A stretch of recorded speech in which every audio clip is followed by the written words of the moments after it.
Moment of inertia rectangular plate. जैसे देखो example, मैं इसका डायग्राम ड्रॉ कर रहा हूँ। मान लो ये वाई एक्सिस है और ये एक्स एक्सिस है। इस एक्स वाई एक्सिस के ऊपर एक प्लेट रखा हुआ है।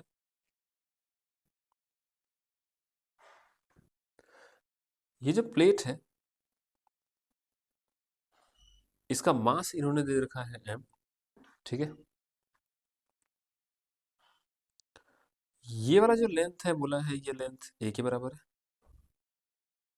और ये वाला लेंथ b के बराबर मान लिया, ठीक है। ये गिवन है। सवाल ये है कि find moment of inertia of plate about y axis, find moment of inertia of plate about y x axis. x और y दोनों एक्सिस के अबाउट पूछ रहा है ये। तो इसका a पार्ट करो। a part, moment of inertia of plate about पहले y एक्सिस निकालते हैं। अबाउट y एक्सिस, अगर y एक्सिस के अबाउट पूछा है तो अपना एक्सिस ऑफ रोटेशन y वाला बना। तो मुझे बताओ, एक काम करते हैं, पहले इसका एक दोबारा से डायग्राम बनाते हैं।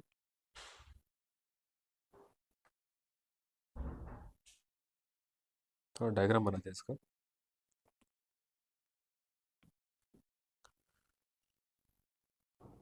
ये रहा y एक्सिस, ये रहा x एक्सिस, ये रहा अपना प्लेट, है ना। जरा मुझे बताओ एक बात, इन्होंने मुझसे बोला है y एक्सिस के अबाउट मोमेंट ऑफ इनर्शिया बताना है, और y एक्सिस का मतलब ये वाला एक्सिस बनेगा।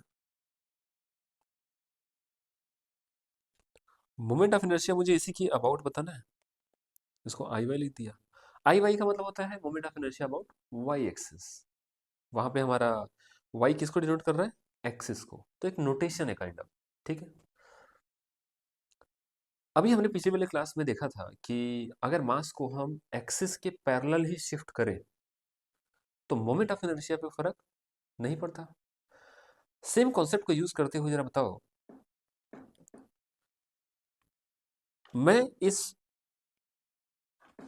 मैं इस वाले चलो इसी से बता देते हैं। मैं इस वाले एज को अगर यहां से कंप्रेस करके नीचे की तरफ कंप्रेस कर दूं, कैसे कंप्रेस करना है, क्योंकि देखो ये तो हमें पता है कि मास को जब आप एक्सिस के पैरेलल शिफ्ट कराते हो तो फर्क नहीं पड़ता। इसका मतलब ये हुआ कि अगर मैं ऐसा मान लूं कि ये वाला मास शिफ्ट कर दूं एक्सिस पे, ये सारे सारे सारे सारे के सारे मासेस मैं मूव करा के एक्सिस पे ला दूं, क्या कोई फर्क पड़ेगा क्या मोमेंट ऑफ इनर्शिया पे? नहीं पड़ेगा। क्यों? क्योंकि मासेस को हमने एक्सिस के, ये जो एक्सिस है एक्सिस के पैरेलल ही शिफ्ट कराया, और पैरेलल शिफ्टिंग से मोमेंट ऑफ इनर्शिया पे फर्क नहीं पड़ता। तो हम क्या करेंगे, हम इस सिस्टम को ऐसे बना लेंगे। देखो, शिफ्टिंग प्रॉपर्टी को यूज करके मैंने बोला कि ये जो अपना सिस्टम है, क्या हम ऐसा मान सकते हैं,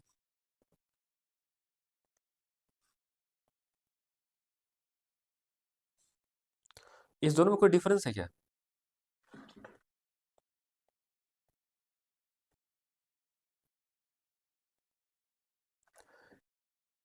बेसिकली हमने, जैसे मान लो कि हमारे पास एक छोटा सा पेज पेज लेते हैं। इस पेज का थोड़ा छोटा हिस्सा लेते हैं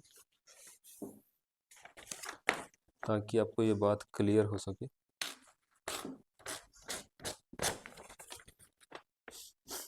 देखो, मान लो अपने पास एक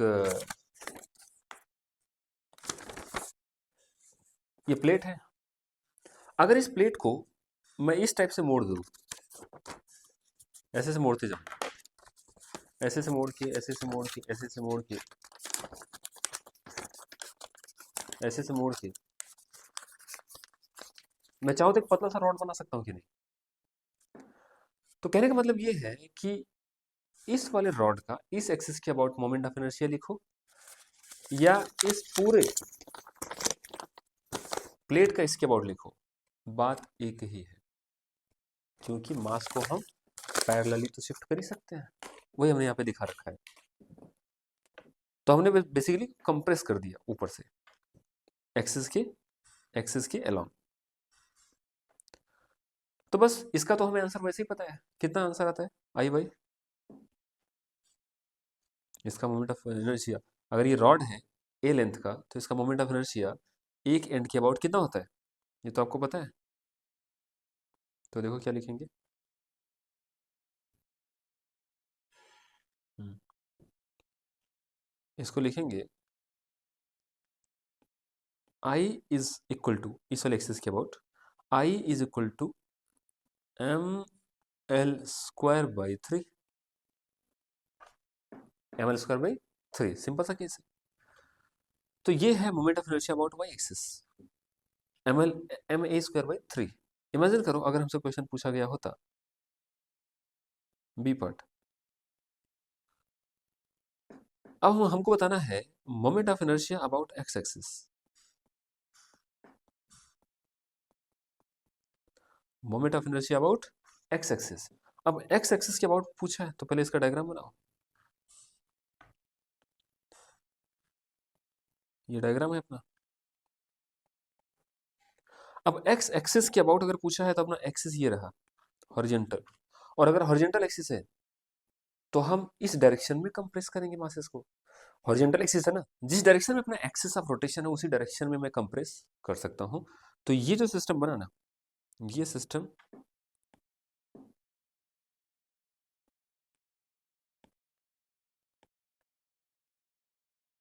अब चाहो तो सबको कंप्रेस करके सिर्फ यहां पे दिखा दो, बात एक ही है। सबको हमने कंप्रेस कर दिया। अगर कंप्रेस कर दिया तो ये वाला लेंथ कितना था? ये भी लेंथ था ना। तो अब जो अपना रॉड है, अब जो अपना रॉड है वो बी लेंथ का है, मास उसका एम ही है, और एक्सिस ऑफ रोटेशन ये वाला बना। तो अगेन मोमेंट ऑफ इनर्शिया क्या लिखोगे? M L square by three, M L square by, हालांकि यहाँ पे बी आया है और इसके पहले वाले में ए आया था, ठीक है। तो इस तरीके से moment of inertia rectangular plate calculate कर पाते हैं। इसका एक पार्ट और लिख लेते हैं। मान लो इसका सी पार्ट अगर आपसे ऐसे पूछा होता कि एक प्लेट ऐसे है, ऐसे, और ये जो प्लेट है, इस प्लेट का इस वाले एक्सिस के अबाउट मोमेंट ऑफ इनर्शिया बताना है। बेसिकली क्या होगा पता है? मान लेते अगर ये प्लेट है, प्लेट के बीचों बीच एक्सिस बनाई गई, बीचों बीच सेंटर से पास होने वाली, ठीक है। तो ऐसे केस में इसके अबाउट मोमेंट ऑफ इनर्शिया क्या लिखोगे? मुझे बताओ एक्सिस वर्टिकल है कि नहीं? अगर एक्सिस वर्टिकल है तो वर्टिकल डायरेक्शन में प्रेस कर दो। तो प्रेस करने के बाद जो इक्विवेलेंट सिस्टम बनेगा, क्या वो यही बनेगा? एक्सिस अपना यही है। क्या ये एक रॉड बना? ये क्या बना? रॉड, जिसका मास m है और लेंथ कितना बना? अगर ये a के बराबर था और ये b के बराबर था, तो ये टोटल a लेंथ बना ना रॉड का। तो इसका मोमेंट ऑफ इनर्शिया क्या लिखोगे? I इज इक्वल टू, याद है कि आपको, moment of inertia of rod about centre of mass, M L square by 12। तो एम एल स्क्वायर बाई 12, ये इसका आंसर आ जाएगा। इस तरीके से moment of inertia of plate निकाल सकते हैं किसी भी एक्सिस। ऐसे तो और भी बहुत सारे पॉसिबिलिटीज हैं, और भी बहुत सारे एक्सिस बन सकते हैं। उन सब के बारे में हम मतलब इसके अलावा जो भी एक्सिस पॉसिबल है ना, उसका मोमेंट ऑफ इनर्शिया हम कैलकुलेट तो करेंगे, लेकिन जब हम दो एक्सिस थ्योरम है एक्चुअली, परपेंडिकुलर एक्सिस थ्योरम और पैरेलल एक्सिस थ्योरम, जब वो थ्योरम पढ़ेंगे तब हम बाकी के एक्सिस के along moment of inertia find करेंगे। खैर आगे बढ़ते हैं। आगे अब हम कुछ स्टैंडर्ड बॉडी के, अच्छा इसमें ना कुछ और है, जैसे मान लो ये भी नोट कर लेते हैं। मान लो कि आपको क्वेश्चन गिवन है, इसमें एग्जांपल नंबर 1 ही लेते हैं इसको। मान लो हमारे पास एक होलो सिलेंडर है। एग्जांपल क्या है, हेडिंग लिख लो, heading moment of inertia of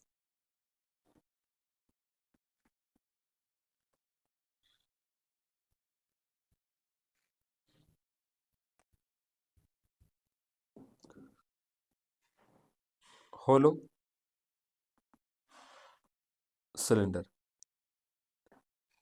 अगर होलो सिलेंडर का मोमेंट ऑफ इनर्शिया आपसे पूछा जाए तो कैसे आएगा, देखो सबसे पहले ये बताओ, मान लेते हैं कि एक होलो सिलेंडर ऐसा गिवन है। होलो सिलेंडर का मतलब आप समझ रहे होंगे, एक पाइप है बेसिकली, पाइप जिसका एक्सिस ये वाला गिवन है,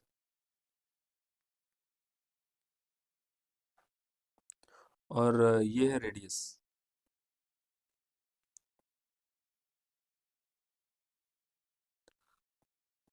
और ये हाइट इसका h के बराबर है मान लो।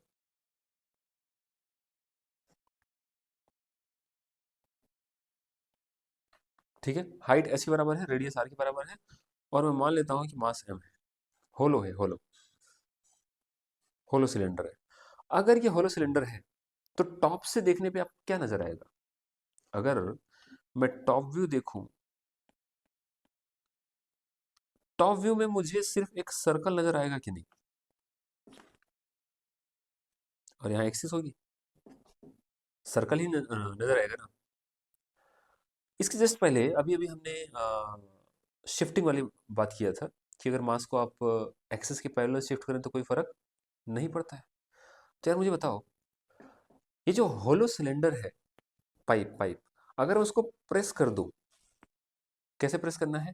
एक्सिस ऑफ रोटेशन किधर है? ये काम करते हैं, टॉप व्यू अभी नहीं बनाते हैं। एक्सिस ऑफ रोटेशन कहाँ है? क्या यही एक्सिस ऑफ रोटेशन है, वर्टिकल लाइन? तो एक्सिस ऑफ रोटेशन की अलोंग ही अगर मैं इसको प्रेस कर दूं, तो प्रेस करने के बाद एक रिंग ही तो बनेगा। ये जो होलो सिलेंडर है, अगर मैं इसको ऐसे एक्सिस के अलोंग ही ऐसे प्रेस कर दूं तो एक रिंग दिखेगा कि नहीं आपको? तो बेसिकली मैं ये कह सकता हूं कि ये सिस्टम इक्विवेलेंट है इसके।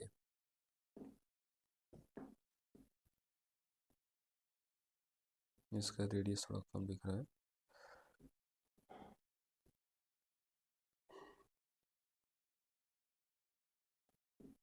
ये सिस्टम और ये सिस्टम इक्विवेलेंट है, ठीक है। और ये एक रिंग जैसा बन गया, जिसका मास m है और रेडियस r है, ठीक है। तो इसका मोमेंट ऑफ इनर्शिया क्या लिखोगे? I is equal to M R square. इसका मतलब मोमेंट ऑफ इनर्शिया जो रिंग का होता है वही होलो सिलेंडर का भी होता है, लेकिन कौन सी एक्सिस के अबाउट? सेंट्रल एक्सिस, ये वाली, ये वाली, इसके बीचों बीच, सिलेंडर के, पाइप के बीचों बीच एक एक्सिस बनाओ, उसके अबाउट लिखा, ये ध्यान रहे, ठीक है। अब ऐसे ही एक दूसरा एग्जांपल है, जैसे मान लो अगर मैंने पूछा होता moment of inertia solid cylinder,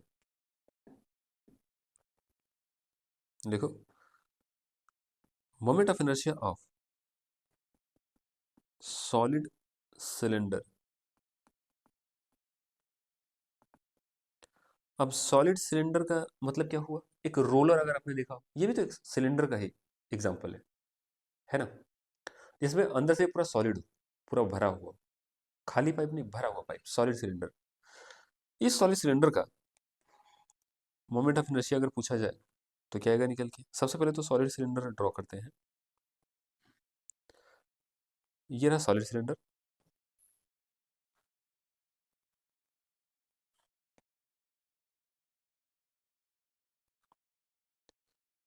ये सॉलिड सिलेंडर है, ठीक है। यहाँ पे एक्सिस है, एक काम करते हैं, एक्सिस को किसी और लाइन, किसी और कलर से बनाते हैं।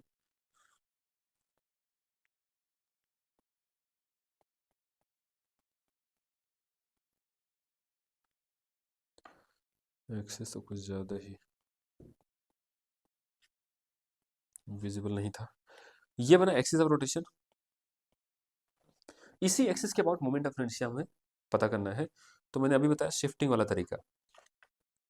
अगर आप देखो एक्सिस ऑफ रोटेशन वर्टिकल है, तो पूरे पूरे सिलेंडर को अगर मैं वर्टिकली इसे प्रेस कर दूं, इमेजिनरी रूप से ऐसे प्रेस कर दूं, तो प्रेस करने के बाद एक सिलेंडर नजर आएगा कि नहीं आपको, एक सिलेंडर जैसा दिखेगा कि नहीं।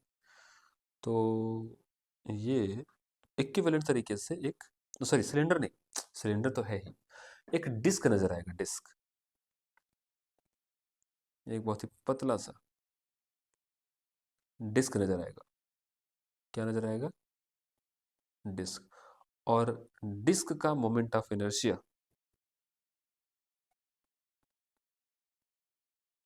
डिस्क जैसा बनाइए, और इस डिस्क का मास तो वही होगा जो सॉलिड सिलेंडर का है, इसका मास m गिवन था, और रेडियस r होगा। तो इस डिस्क का मोमेंट ऑफ इनर्शिया कितना लिखते हो आप? ये तो आपको ऑलरेडी पता है, mr²/2। तो इसका मतलब ये हुआ कि अगर आप इस बात को रिलेट कर पाए कि किस तरीके से हम मासेस को शिफ्ट करते हैं, तो बड़ा ही आसानी से काम हो जाएगा अपना, और हम बड़े ही इजीली मोमेंट ऑफ इनर्शिया अलग अलग शेप एंड साइज का, अलग अलग बॉडी का कैलकुलेट कर सकते हैं। और भी कुछ रेगुलर शेप्स हैं जिनके हम मोमेंट ऑफ इनर्शिया की बात करेंगे, उनका हम डायरेक्ट फॉर्मूला लिखेंगे, क्योंकि फॉर्मूला ही इंपॉर्टेंट है, और डेरिवेशन पे जाओगे तो बहुत टाइम टेकिंग होगा, बहुत लेंदी होगा। बट शुरुआत डेरिवेशन का वहीं से होगा, I is equal to integration d m into r square. हालांकि डेरिवेशन पूछा भी नहीं जाता वैसे, हमसे जो चीज़ पूछा जाता है वो है रिजल्ट, और रिजल्ट से फिर और भी बहुत सारी एक्सेस बनती हैं जिसके अबाउट मोमेंट ऑफ इनर्शिया पूछा जाता है। तो देखो लिखते हैं, इसमें हेडिंग लिखो,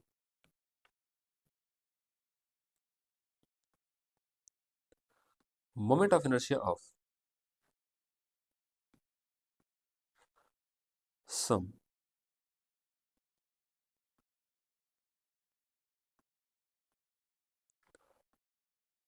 रेगुलर बॉडीज।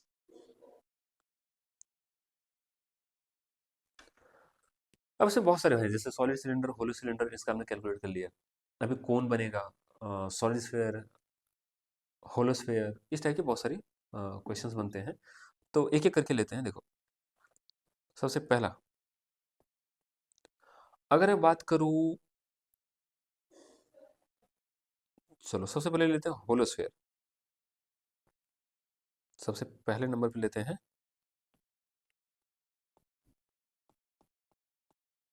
होलो स्फीयर। होलो स्फीयर का मास क्या है? m, और रेडियस r, ऐसा इन्होंने दे रखा है, ठीक है। अब मान लो ये मैंने होलो स्फीयर बनाया, एक काम करते हैं थोड़ा सा नीचे बनाते हैं, ये आपने होलो स्फीयर बनाया, ध्यान रहे होलो है,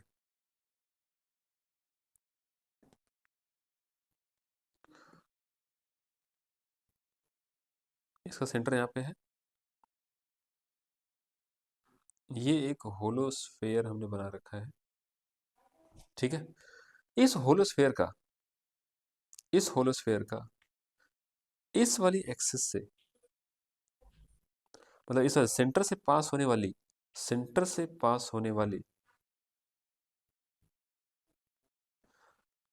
सेंटर से पास होने वाली एक्सिस के अबाउट,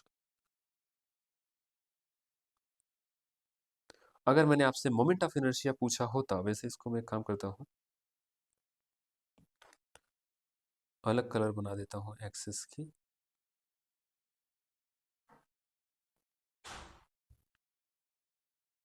सेंटर से पास होने वाली एक्सिस के अबाउट मोमेंट ऑफ इनर्शिया इस होलो स्फीयर का क्या आता है?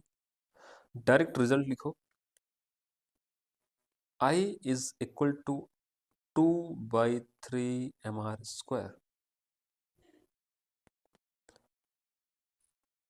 2/3 mr इंटू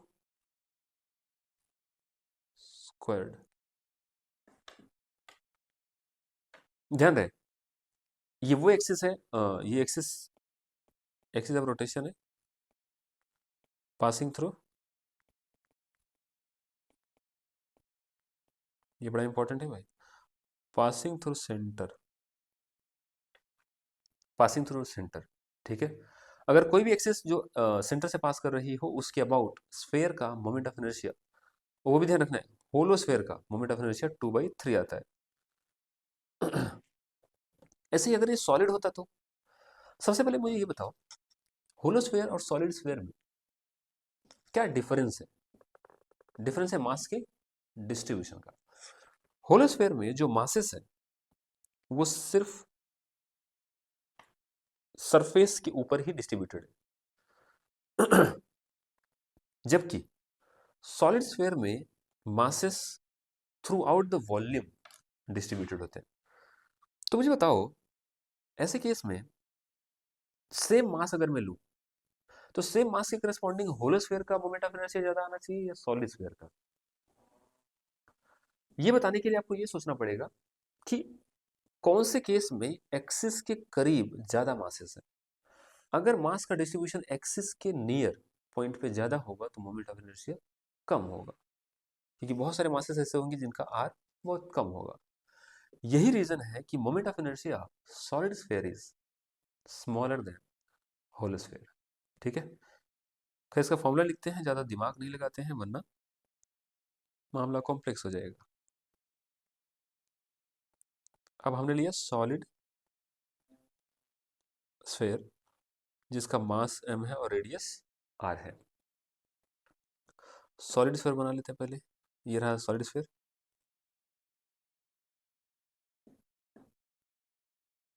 ठीक है, और ये सॉलिड है तो थोड़ा सा ऐसा दिखा देते हैं कि भाई सॉलिड है, और इसमें बीचों बीच सेंटर से एक एक्सिस पास हो रही है।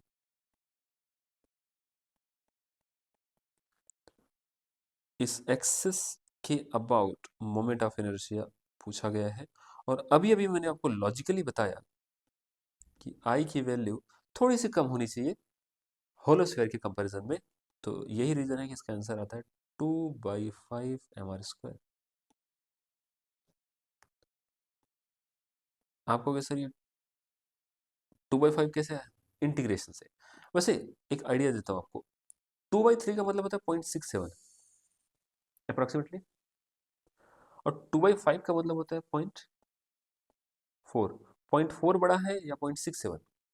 0.67, मतलब moment of inertia hollow sphere is greater than moment of inertia solid sphere. ध्यान रखना है कौन से एक्सिस की बात कर रहा हूं मैं, जो उसके सेंटर ऑफ मास से पास करे। खैर आगे बढ़ते हैं, ये सॉलिड स्फीयर था और होलो स्फीयर था, और भी आगे कुछ अलग अलग शेप्स बनेंगे। तो ये था होलो स्फीयर सॉलिड स्फीयर। अब हम बात करते हैं तीसरे नंबर पे,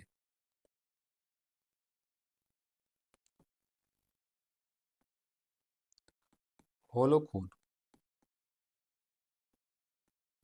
होलो कोन एक कोन है ऐसा, और ये होलो कोन है। ठीक है, जिसका मास m है, और ये जो इसकी हाइट है, ये हाइट h के बराबर है,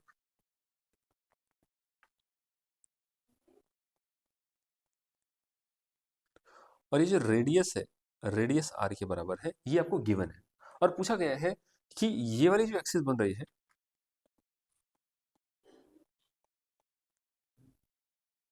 इस वाली एक्सिस के अबाउट मोमेंट ऑफ इनर्शिया क्या निकल के आएगा?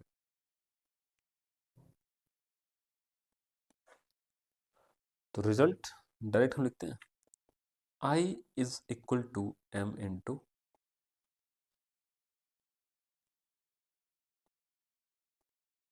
mr² by 2।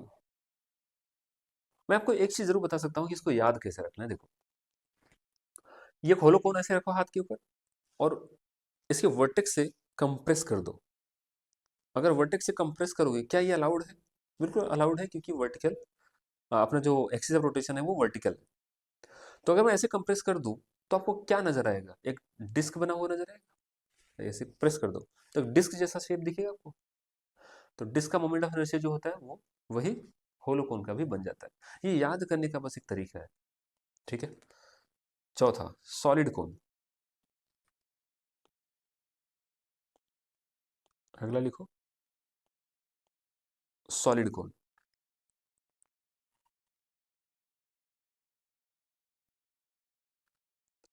मान लेते हैं ये एक सॉलिड कोन है।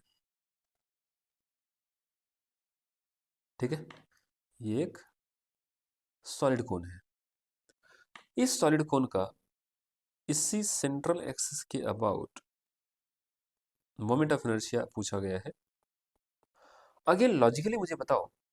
अच्छा, इसमें कुछ ये सब दे रखा है इन्होंने। ये आर के बराबर है और ये हाइट एच के बराबर है ना? ये सब गिवन है।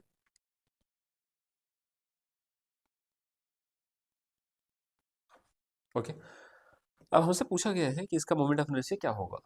लॉजिकली आप समझ सकते हो कि moment of inertia of solid cone should be smaller than hollow cone. क्यों? जरा ध्यान से देखो, होलो कोन में जो मास का डिस्ट्रीब्यूशन है वो उसके सरफेस पे ही है सिर्फ, जबकि सॉलिड कोन के केस में बहुत सारे मासेस एक्सिस के नियर भी तो है डिस्ट्रीब्यूटेड। यही रीजन है कि इस गिवन सॉलिड कोन का मोमेंट ऑफ इनर्शिया उससे तो कम आएगा, और उससे कम कितना आएगा? देखो, आई इज इक्वल टू बनेगा 3/10 mr स्क्वायर। 3/10 mr। ध्यान से देखो तो ये 0.5 बन रहा है, और ये कितना बन रहा है? 0.3। 0.3 बढ़िया 0.5, ऑब्वियसली होलो कोन का मोमेंट ऑफ इनर्शिया ज्यादा आया, सॉलिड कोन का कम आया। ऐसे एक शेप और है, ट्रायंगुलर प्लेट। मैं ट्रायंगुलर प्लेट की बात कर लेता हूँ। 4, ये है 5 नंबर पे।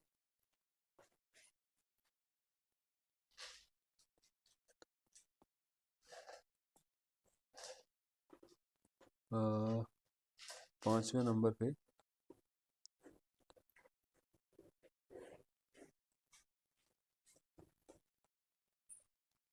Triangular plate. सपोज करो ये प्लेट है, इसके साइड का कुछ भी पता नहीं है अभी, मान लो सब रैंडम गिवन है। बस ये आपको पता है कि ये वाली जो हाइट है ना, हाँ, हमसे पूछा गया है, हमसे पूछा है कि भाई इस वाली एक्सिस के अबाउट, ये जो एक्सिस है ना, इस एक्सिस के अबाउट आपको मोमेंट ऑफ इनर्शिया बताना है। अगर इस एक्सिस के अबाउट मोमेंट ऑफ इनर्शिया पूछा जाए तो आपको क्या बताना? देखो, इसमें बेसिकली आप सबसे पहले तो ये वाला जो हाइट है ना, एक्सिस से हाइट पता कर लेना। एक्सिस बेस से हाइट पता कर लेना। अगर वो हाइट h है, अगर ये वाली हाइट की वैल्यू h है, तो इस h के टर्म्स में मोमेंट ऑफ इनर्शिया का जो फॉर्मूला बनेगा, मोमेंट ऑफ इनर्शिया का जो फॉर्मूला बनेगा वो बनेगा mh²/6। देखोगे सर ये कैसे आया?